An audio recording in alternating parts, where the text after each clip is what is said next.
the government want to use a price index, a fixed price index. So they are setting the prices, you could actually say, instead of the market. So for next year or this year, there's a max increase of rents of 2%, and 2024 is 3%. Today I am with Peter Franke from Franke de la Fuente Lawyers in Marbella and Estefona. Hi, Peter. Good morning. I've landed this exciting task on you to try and explain in very simple terms something that's all over the Spanish media, and this is this new Ley de la Vivienda, new housing law that has, as I understand it, come into force across Spain. What is it? What is it?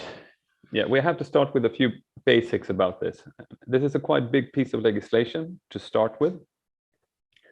We have elections coming up in July. We have certain parties on a certain wing saying that they will scrap this, more or less, if they win the election. The piece of legislation is also introduced just a month before the election. So any kind of legislation always has, naturally, political motives, but we should be aware that we are in that crucial time, and things might change completely. And it's also good to know for the listeners that this is a governmental piece of legislation. But of course, in Spain, you have autonomous regions. You have a power balance between the government and the regions. And many points here in this piece of legislation gives the implementation and the enforcement of the law in the hands of the regions. So right. We ask you to do this, so we want you to implement that according to a certain model that we think that you should come up with.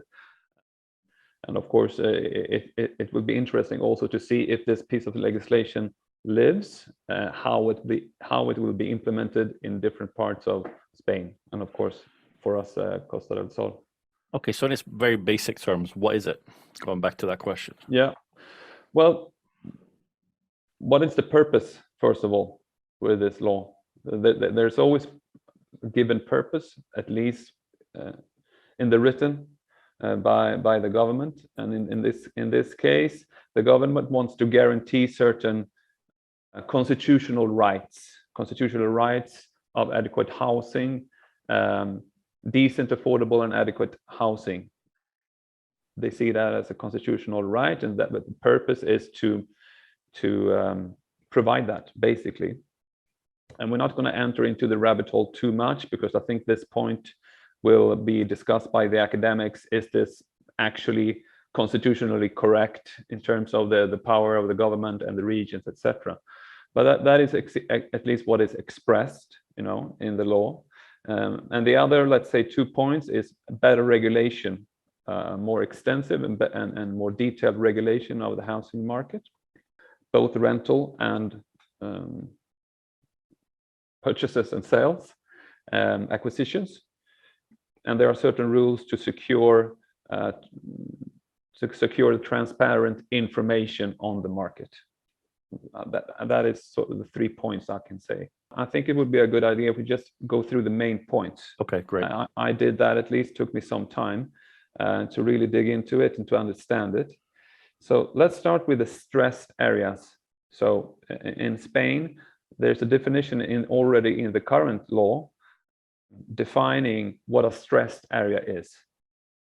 So basically, a stressed area is a market, a part of the market, an area where prices have gone up more in comparison to other parts of Spain, to put it very simple.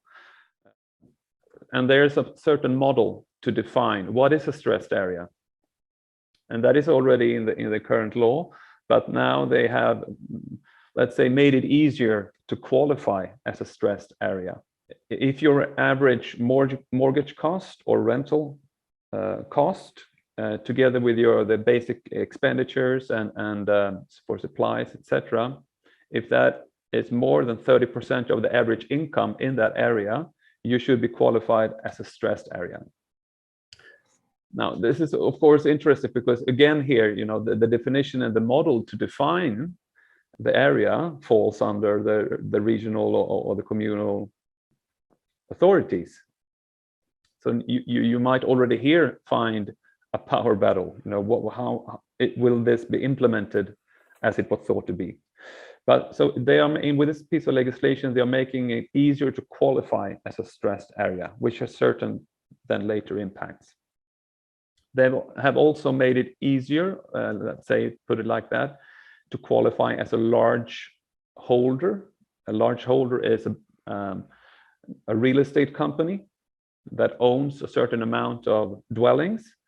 And now it's enough that you have 5 dwellings within a stressed area to be defined as a large holder. And in an unstressed area, it's 10 dwellings. One thing that I think will have some kind of impact if this legislation holds is that they have scrapped the cap, the consumer price index, right? So rental prices have been set according to inflation. And of course, inflation has been high. So when rental prices are going up, naturally, logically, the government want to use a price index, a fixed price index. So they are setting the prices, you could actually say, instead of the market. So for next year or this year, there's a max increase of rents of 2%, and 2024 is 3%. So they are setting their own index and that should be used then by landlords and tenants. Yeah, and of course, let's say the general sense, the general ambition from the government is to increase the protection for the tenants.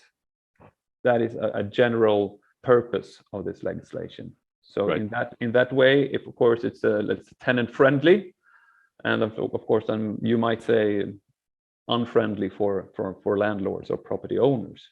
Now we'll get back to that because there are some tax benefits in the stressed areas for the real estate owners, actually. So they are they understand that we're making your life a little bit harder here. We're probably lowering the revenues in your companies, but we're giving you some tax benefits under certain circumstances. What we will see if this now comes into force and is actually implemented, let's say, and nothing is changed, there will be the rights for tenants that will affect the market, because there are some built-in rights to automatic extensions or extensions of rental contracts under the same conditions as in let's say in the old contract for years. And you have several examples of when a tenant can use those rights. So it can create some complications, I think, between now the landlord and the tenants. And of course, it doesn't affect new contracts. This kind of detailed legislation that actually affects contracts, that when you're actually getting involved into contracts between two parties with legislation, it can cause some insecurity, if you know what I mean. Presumably this is part of why there's been a bit of a backlash against it in the media from a property investment perspective. I'm guessing a lot of the sort of build to rent type investments and funds and so on that are looking to pour money into the market are suddenly thinking, okay, how's this going to affect things in this area? So until more information is available, I guess that's perhaps why there's been a little bit of a negative reception to it from the sort of investment perspective. I guess, yes. I think any uncertainty on the market is not beneficial. True. And the uncertainty right now is we can't really say how this will affect the market in general. And there's always two sides of it. Now you can say that for tenants, it could be a good thing. You know, they have more security. The prices, they know before what the prices, the rent will be next year and the year after, and not have the uncertainty of the inflation. But maybe we should leave this to the national economists. But any price fixing doesn't make things easier. I think that's a Would fact. It be accurate to say that it's probably wise to wait until the elections to get too excited about this, to see where where it all falls, how it's adopted by the various regions, in our case, Andalusia, and to then ask the questions such as, is this area that I'm looking at buying or investing or buying to rent and that kind of thing, is a particular area going to be deemed a stressed area, and what would be those effects? And I guess the big question, something you mentioned to me before we started recording, is even certain things as silly as they may sound, but quite important, as to what are the how easy is it to be for the authorities to determine an area to be stressed or not stressed and therefore apply it, like all these kind of uncertainties, like you say, are not necessarily great, well received by the market. But you think sort of once the election takes place and we can see how each region is going to implement it, that's when we perhaps have more specific details that we can give people about how it's likely to affect them. And I think for the agents out there, it's not really an option, because maybe they have buyers right now. They want to know if it's a good idea to invest or not today or tomorrow. So I would say that we have to wait at least a few months to see where it goes. If it stays, at all after election or not, that is of course major thing. But also which markets are actually affected by this and which markets are not. And am I as an agent actually active in that market really or not? Are there maybe even some kind of opportunities with this new legislation? There are some tax benefits if you, let's say, for an investor in a stressed area also, the tax benefits or the rent deductions that are introduced in this law. So are there any implications for the sort of resale, the purchase market? You mentioned rental. Yeah. Any bits that you can reveal on that side? Yes, I think that is an interesting part of it, and that is actually maybe where our audience should listen a little bit more carefully, and that is let's say the new obligation for agents or any intermediary actually in a conveyance of a property. They are now responsible to provide full, clear, and true information about the property in their marketing, in any other material given to a buyer, and that hasn't been the case before. And this, if you ask me, I don't think it's a bad idea to increase the information on the market, and the information on the market is always useful both for the seller and the buyer. I can take an example. Our law firm, we represent a lot of sellers as well, and usually the buyer's lawyer is always doing a due diligence of the property, but we do the due diligence of the property already for the seller, for our selling client, to provide a written DD report, a clear product to sell. And I think that is usually a problem for buyers and for agents as well, that there are a lot of questions asked from the buyer, a lot of questions asked maybe from the buyer's agents as well, but the information is not really available, and it's difficult to move ahead with certain purchases because the lack of information.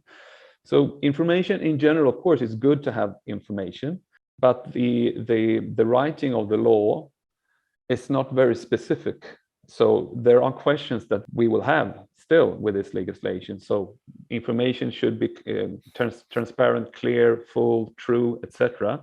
By whom? Who will actually fact check that information? Is it the seller? What if the information given by the seller was wrong? Is it my responsibility? So it's not that easy, is what I'm trying to say. Information is good, but it's always difficult to use a broad sword to make anyone comply with that kind of wide legislation. So at this stage, we don't know exactly how this extra information compares to what we provide now, I guess. Well, it's a matter of the implementation and enforcement. Right. So okay. I mean, if I'm a seller, if I'm a seller's agent or even a buyer's agent, what is the actual responsibility, and what happens if I don't have that information? Is there a penalty, and what is the actual enforcement of the law? Because legislation without actual enforcement will not be enforced that well. It will not be actually used that well. So again, we'll have to wait and see. But I think that the direction is not bad, and I think that maybe agents will agree. I can mention one more thing. They are giving the opportunity to the town halls to increase the EB on the unoccupied residents. Could assume that the skeletons that we have here on Costa del Sol, that from the crisis 2008, 2009, properties that are not being used, they are not being refurbished or renovated, and they're just sitting there actually doing nothing. So of course the government wants to force some kind of initiative on the property owners. And in this, the way that they're using here is to increase the tax. So if you're not doing anything on that property, you might have a 150% increase of taxes, then you might do something. But if that actually has some effect or not, I'm not too sure. I think it depends on the value of a certain property and all the circumstances. And also how you prove what what you're using it for, because if you are using it as a sort of holiday home, you have to prove that it's unoccupied. Right. And so how many resources will the town hall give to a certain department to drive around and do inspections of although sometimes they do just approach it with, we'll assume you're not using it, and you can go ahead and prove that you are. In the meantime, pay us some money. So. Yeah, what I mean, you see what I mean, though. It's not. It has to be efficient. It has to be implemented. Yeah. Or have the chance to be efficient at least. As long as efficient is what they're after, and not revenue. But okay, so just to summarize, then, correct me if I'm wrong. So the new Ley de Vivienda is in place, but there's a lot dependent on the regional governments and the politics that are coming, no doubt, in July with the elections and so on. So this is something that is aimed at protecting the right to housing for the population, and also protecting the rights to the housing that they have, as well as access to housing. And that comes largely into the rental side, but also sort of in some sort of way, perhaps penalizing housing that exists that's not being used, or at least raising some revenue from it as a counter as an incentive to use it, as well as being more transparent with information that intermediaries are offering about a property that's for sale. We don't know entirely what the nitty-gritty details of that is at the moment and how it's going to get implemented. So it's very much a case of, this is something that's coming to place. It's probably going to be changing a little bit over the next couple of months. So let's not get too excited just yet. And definitely a case of watch this space. Does that sound about right? That's a good summary. Well, I want to point out that the law itself would not change. I mean, the law is now, it will be implemented. So it's published in Spain. So it's implemented, but the effects, we'll have to see the effects, actual effects. And we should also mention that it doesn't cover short-term rentals. So they have announced that a new law for short-term rentals will be published within 6 months' time from last week. But we'll see about that. Okay, Peter, even though I feel like we perhaps didn't give too many specific answers to what this is specifically, I think it's good to know that if we're a little bit confused, or if people are a little bit confused about how it's going to affect them, that they're not alone. Yeah, you can join the team. Well, thank you very much, Peter. I appreciate your time, and I appreciate your honesty. And we'll pick this up when we know more. All right, then. Thanks, Alfredo. Thank you.